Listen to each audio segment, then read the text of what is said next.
36 hours now after surviving an assassination attempt, former President Donald Trump is here in Milwaukee for the Republican National Convention, which starts later today. And Wisconsin's top elected Republican, Senator Ron Johnson, is with us right now. He's the former chairman of the Senate Committee on Homeland Security. Senator, thank you very much for being here. Really appreciate it. Good morning. We are still at a moment in this country where we're talking about what happened and also what if. A little turn of the head one way or the other, and we'd be having a very different conversation today. And it was your chart, in fact, something you'd given the president that he was referencing that led to that turn of the head. Yeah, that was pretty interesting. We saw some initial pictures, saw my chart in the background. And then yesterday, he basically credited that chart with saving his life because he turned to look at it. And it was a chart that I gave him on our flight up to Green Bay for the Green Bay rally. He liked it. It's a chart I've been developing since 2014, adding it month by month, number of encounters.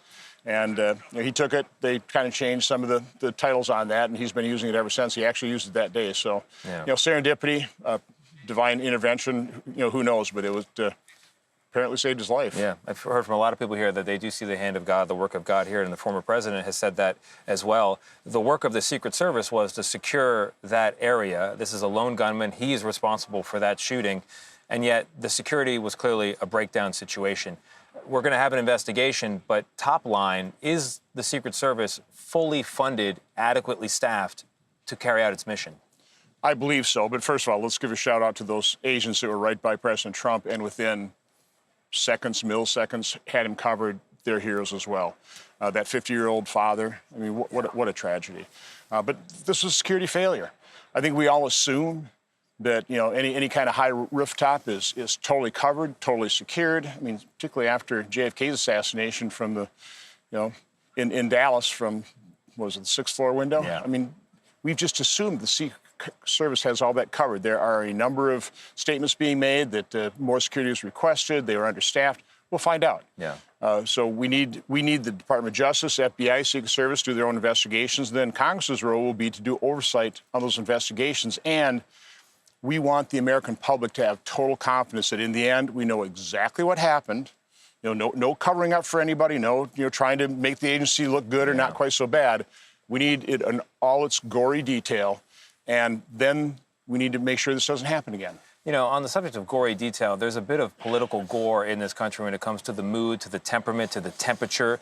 What was remarkable to me over 2 days of talking to convention goers is they were not surprised that something like this could happen in America. Not knowing the gunman's particular motive, but just the climate is such where it feels ugly, it feels gory.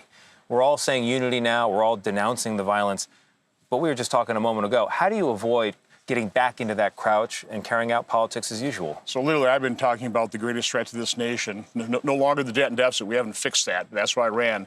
Now it's the fact that we're horribly divided politically. And as Lincoln said, a house divided against itself cannot stand.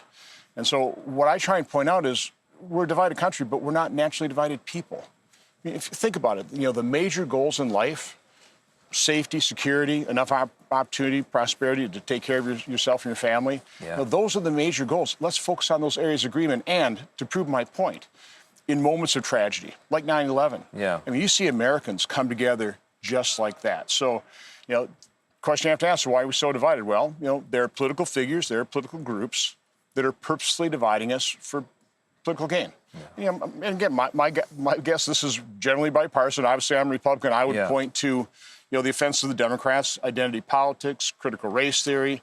But let's stop it. I'm telling, voters, resist it. Don't allow this division. We've got to end it. Yeah, well, we'll see what we get from these speeches here. They've not always, in convention history, been calm and measured, but hopefully this time. Senator, thank you very much. Thanks for having me on.